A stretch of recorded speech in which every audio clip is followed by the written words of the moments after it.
کہ in state کی rate کو چیلنج نہ کر سکے اور ایسی خبریں گردش جو ہے میڈیا پر نہیں چلائی جائیں جس سے ملک کے جو سیکیورٹی معاملات ہیں وہ جو حساس ہیں اور ایسی نوعیت پیدا ہو؟ دیکھیے، بھارت کے کانسٹیٹیوشن میں فریڈم آف ایکسپریشن کا رائٹ دیا ہوا ہے. میڈیا کو ایڈوائز آپ کر سکتے ہیں. اس کے علاوہ جو ہمارے آفیشیل اسپوکس پرسن ہیں منسٹری کے، منسٹر آف ایکسٹرنل افیئرز کے، منسٹر آف ہوم افیئرز کے، وہ بھی پریس کو بریف کرتے ہیں. وہ ایک اوتھینٹک ورژن ہے. لیکن اس کے باوجود بھی اگر میڈیا اچھالتا ہے اس کو، تو میں نہیں سمجھتا اس پر کسی قسم کی بندش لگانا ایک صحیح بات ہوگی.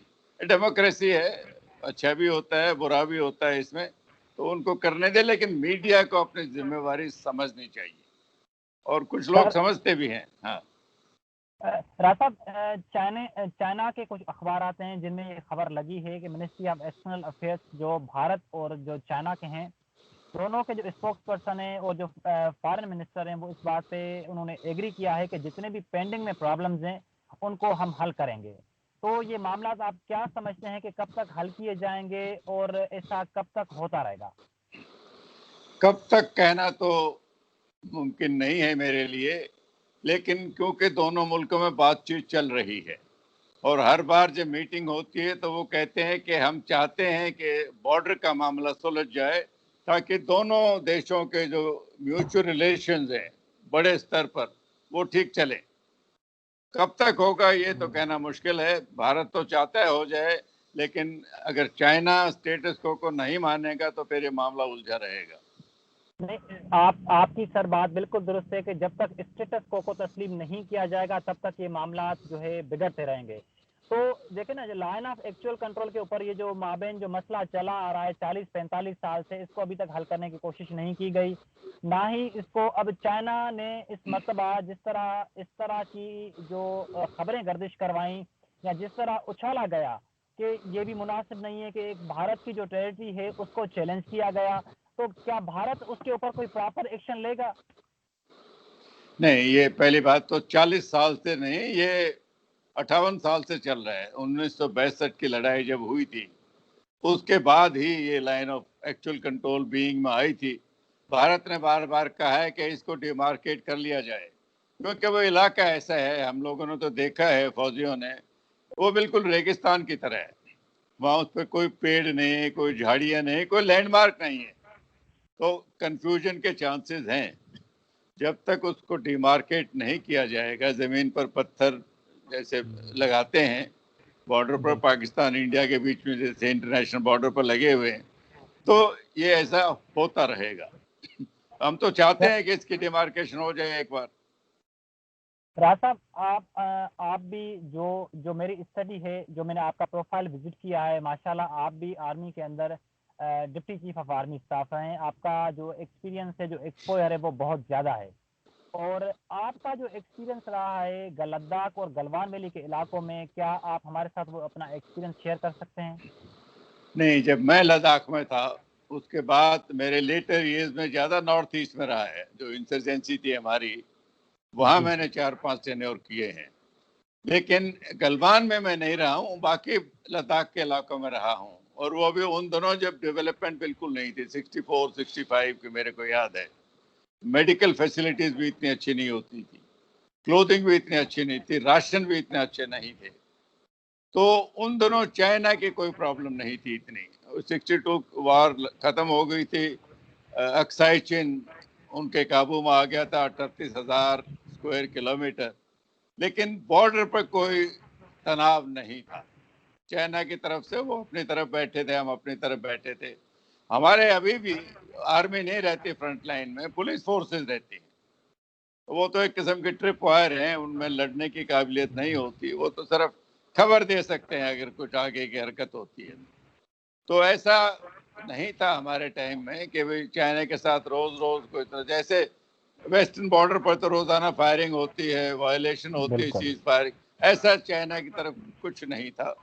ایک مدعا تھا، اور وہ مدعا بڑے سطر پر تھا، روزانہ کی کھچ مچ نہیں ہوتی تھی. اور یہ تو 15 جون کو پہلی بار ہے 1975 کے بعد جو کیجولٹی ہوئی ہے، بالکل بالکل ورنہ بیچ میں کوئی ایسی مٹ بھیڑ نہیں ہوئی تھی. جس میں اچھا کیسے ہتاہت ہو جائیں لوگ. ہاں بولیے. راسم، آپ کا جو ایکسپیرینس ہے، یہ جو آپ نے وہ وقت بھی گزارا ہے جب وہاں پر ایسا کچھ بھی نہیں ہوا اور نہ اس وقت تنازع تھا، تو یہ جو ابھی 15 جون کو یہ معاملہ شروع ہوا، اس تنازع کی اصل وجہ کیا ہو سکتی ہے آپ کی نظر میں؟ دیکھیے وہ تو انویسٹیگیشن کرے گی آرمی اپنی طرف سے، سرکار اپنی کرے گی. اس کی وجہ ہے کہ ہو سکتے کہ آپ زمین پر یہ ڈیسائیڈ کرنا کہ یہ پتھر کا علاقہ میرا ہے یا آپ کا ہے، جھگڑا وہیں سے شروع ہوتا ہے. اور سپاہی تو وہ 1 انچ کے لیے جان دینے کو تیار ہو جاتے ہیں. چائنا والے سپاہی بھی شاید ایسے ہی ہوں. بھارت کے تو پکا ہے کہ ہماری 1 انچ زمین کسی کے پاس نہیں جائے، ہمیں کسی اور کی زمین بھی نہیں چاہیے. وہ تو ہماری پالیسی 1000 سال سے نہیں رہی ہے. تو یہ جھگڑے ہوتے ہیں جب آپ ڈیسائیڈ نہیں کر پاتے کہ لائن گزرتی کہاں سے ہے. وہی تو سارا جھگڑا ہے. بالکل بالکل. اچھا، تو سر کیا آنے والے دنوں میں یہ جب دونوں ممالک کے مابین ایک ایگریمنٹ ہونے جا رہی ہے، اور یہ بہت خوش آئند بات ہے کہ جو یہ دونوں ممالک ایشیا کے ہیں، اور یہ بہت خوش آئند بات ہے کہ دونوں ممالک کی کہ مطلب کہ جو ایک امن کا جو پیغام تھا، وہ جو آہستہ آہستہ ختم ہوتا ہوا نظر آ رہا تھا، وہ ایک دوبارہ اس وقت امن کا پیغام بحال ہونے جا رہا ہے. تو کیا آپ سمجھتے ہیں کہ مستقبل میں کوئی ایسا تنازع نہیں ہوگا، یا بھارت اور چائنا کوئی آنے والے دنوں میں کوئی ایسی مضبوط قانون سازی کریں گے کہ جیسے دوبارہ لائن آف ایکچوئل کنٹرول کے اوپر یہ تنازع کھڑا نہ ہو سکے؟ دیکھیے میں تو صرف امید ہی ظاہر کر سکتا ہوں کہ آگے سے ایسا کچھ نہ ہو. اس مدے کو ایک پرماننٹ سولوشن تو اس کا وہی ہے جب بارڈر ہی مارکیٹ ہوگا. اب جیسے بھارت اور پاکستان کے بیچ میں پہلے وہاں بھی کنفیوژن تھی. جب ہم پہلے سیز فائر لائن ہوتی تھی پہلے 72 سے پہلے، تو جو 49 جنوری کو جہاں جہاں فوجیں تھی وہی لائن بن گئی. اب کہیں آپ پہاڑی پر بیٹھے ہو، کہیں آپ ڈھلوان پر ہو، کہیں آپ نالے میں ہو. تو جب پوسٹ ہینڈ اوور ہوتی تھی تو یہی ہوتا تھا کہ سیز فائر لائن اس جھاڑی سے اس پتھر تک، پھر اس پیڑ تک ٹیڑھی میڑھی ہوتی تھی. لیکن 72 کے بعد اس کو فارملائز کر لیا گیا. ابھی وہ لائن آف کنٹرول بن گئی ہے، وچ از اے سیمی بارڈر ایک قسم سے. اچھا راستہ، جی آپ carry on sir, please carry on. No, تو چائنا کے ساتھ بھی اس کا حل یہی ہے کہ جب تک یہ line of actual control demarcate, اس کی مارکنگ زمین پر نہیں ہو جائے گی، جب تک وہ پتھر نہیں لگائے جائیں گے، تو سپاہی کے تو کنفیوژن رہے گی. صحیح. اچھا راستہ، آخر میں یہ بتائیں کہ جو ہمارے پروگرام کا دوسرا حصہ ہے کہ کرونا وائرس کے بعد یہ جو حالات ہم دیکھ رہے ہیں کہ آہستہ آہستہ دنیا وہی اپنے حالات جو ہیں وہ بہتر ہوتے جا رہے ہیں. دبئی بھی کھل گیا ہے، تنزانیہ بھی کھل گیا ہے، اور باقی ایسے دیگر ممالک ہیں جو آنے والے مہینوں میں یا اگلے سال کے شروع میں کھل جائیں گے. تو کرونا وائرس کی یہ جو صورتحال کے بعد بھارت کے اندر اس وقت کیا حالات ہیں، اور کیا یہ بات کب تک ایکسپیکٹڈ ہے کہ بھارت ٹورزم شروع کرے گا؟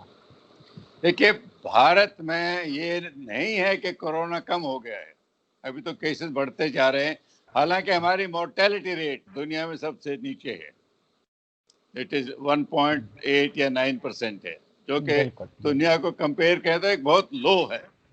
لیکن کب تک لوگ گھروں میں بیٹھیں گے؟ آپ کو اکانومی کا بھی خیال ہے، اکانومی سب پیچھے جا رہی ہے، آپ کی بھی جا رہی ہے، ہماری بھی جا رہی ہے. چائنا کو چھوڑ کے ہر ملک کی اکانومی نیچے جا رہی ہے.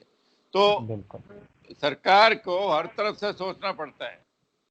تو اگر آپ کھولیں گے، بھارت میں بھی دھیرے دھیرے کھل رہے ہیں، ہر چیز تو نہیں کھلی ہے، تو پھر آپ کی وہ امیونٹی بڑھتی جائے گی. بالکل. ایک بار پوری پبلک جب گھومنا شروع کرے گی تو کبھی نہ کبھی تو آپ، اگر یہ کورونا اگلے 2 سال نہیں چلے گا تو زیرو پہ آ جائے گی سب کا کام. تو یہ دھیرے دھیرے بھارت میں بھی کھلے گا. یہ نہیں کہ کورونا کم ہو گیا ہے، کورونا تو کئی بڑے شہروں میں ابھی بڑھتا جا رہا ہے.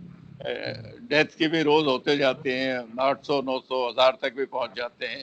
لیکن ایک ایسی سٹیج آ گئی کہ آپ کو ان کے باوجود اپنا جو روزمرہ کی زندگی ہے وہ شروع کرنی پڑے گی. بالکل، کیونکہ سر جو مزدور طبقہ ہے جو گھروں میں بیٹھا ہوا ہے، اس کی وجہ سے یہ تمام تر حالات جو ان کے لیے یہ بہت پیچیدہ حالات ہیں، کیونکہ جو ایلیٹ کلاس ہے اس کو تو کوئی فرق ان حالات سے نہیں پڑتا.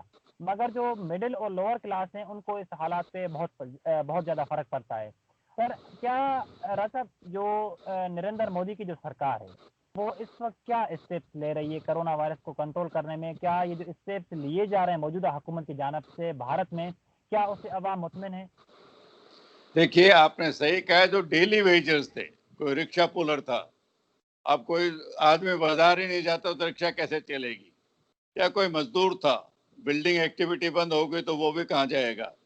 تو ان کے لیے سرکار نے پروویژن کیا ہوا ہے، 30 نومبر تک ان کو فری راشن دیا جا رہا ہے اور پیسے کی مدد بھی دی جا رہی ہے. ہر سٹیٹ یہ کر رہی ہے. باقی تو اگر ایک مسئلہ ہے تو سب کو یہ اثر پڑے گا، لیکن سرکار جہاں تک ہو سکتا ہے وہ کر رہی ہے. مودی سرکار بڑے اچھے طریقے سے کر رہے ہیں، لوگوں کو راحت ملی ہے، لوگ خوش بھی ہیں. اور وہ تو سب جانتے ہیں کہ کورونا کو تو مودی کنٹرول نہیں کر سکتے. بالکل. یہ تو بڑے بڑے ملک، امریکہ آج تک قابو نہیں کر پایا ہے. بالکل بالکل. آپ کے ملک میں بھی ہے، ہمارے ملک میں بھی ہے، لیکن راحت بہت دی ہے، سرکار نے بہت لوگوں کو مدد کی ہے. بالکل. چلیں ہماری نظر میں تو یہ تو بڑی اچھی جو ہے بات ہے کہ پوری دنیا اس وبا کا مقابلہ کرنے کے لیے ایک پلیٹ فارم پر کھڑی ہو گئی. چاہے کوئی ایک اگر ملک ہے، اگر اس میں اگر حکمران جماعت بھی جب تک اس کو ٹیکل کرے گی تب تک وہ بھی کامیاب نہیں